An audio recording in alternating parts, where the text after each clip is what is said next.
தொகுதி தேர்தலை முன்னிட்டு தஞ்சையில் திமுக பொருளாளர் மு.க. ஸ்டாலின் பரப்புரை செய்வதை நேரலையில் பார்க்கலாம்.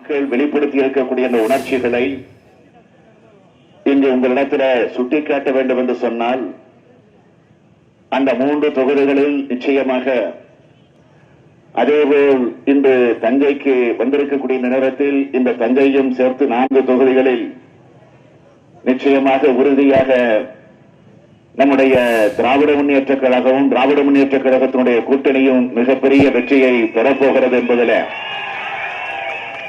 எல்லளவும் யாருக்கும் சந்தேகம் இருக்க வேண்டிய அவசியம் இல்லை.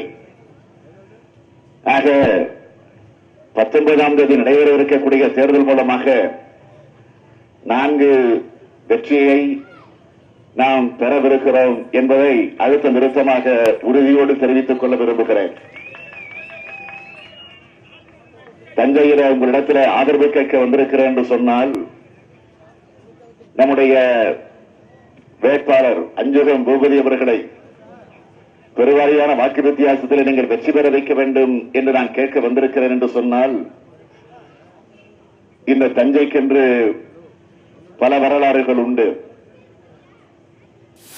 அத்தனை வரலாற்றையும் இங்கு எடுத்துச் சொல்வதற்கு நேரமில்லை, வாய்ப்பில்லை என்ற காரணத்தால் ஒன்றை நான் சுட்டிக்காட்ட விரும்புவது, இதே தஞ்சையிலிருந்து 1962ஆம் ஆண்டு நம்முடைய தலைவர் கலைஞர் அவர்களை தேர்ந்தெடுத்த தொகுதி இந்த தஞ்சை தொகுதி என்பதையும் நாம் மறந்துவிட முடியாது.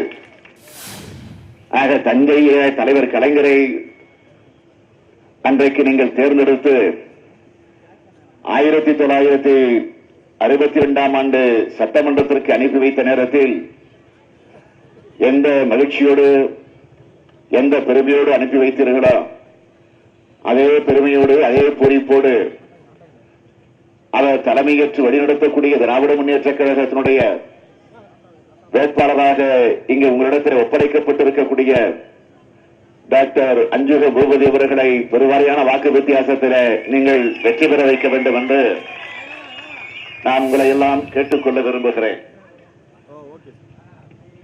இது இடைத்தேர்தல்.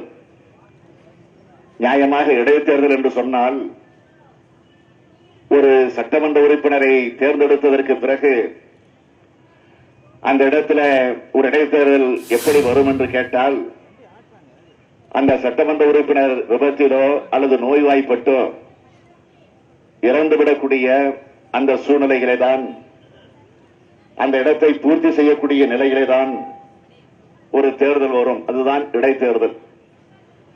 ஆனால் அப்படி வந்த தேர்தல் இந்த தஞ்சையில நடக்கிற இடைத்தேர்தல் அப்படி வந்த தேர்தல் அல்ல.